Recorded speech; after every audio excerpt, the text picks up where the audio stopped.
Hello to all my viewers. This is Dr. Dhaval Maheta. And let's discuss today that how to add ranks in Tableau. For this, we'll go in the environment of Tableau. Now, I'll pick up the subcategory from here and drop it into the columns. I'll pick up the sales from here and drop it into the rows. Let us convert this into the figures. Fine. Now I want to generate the rank from this. So, create the calculated field. Write down here rank. Rank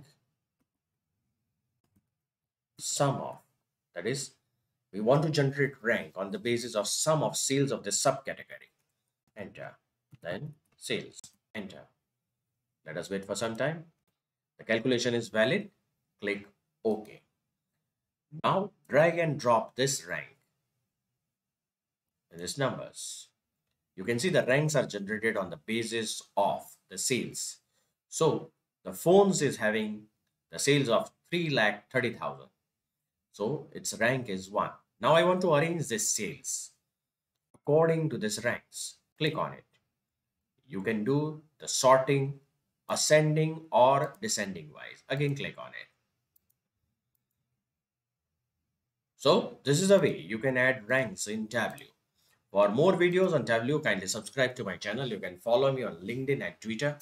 Please refer my playlist in which I already uploaded many videos on Tableau. Don't forget to subscribe to the channel and press the like button.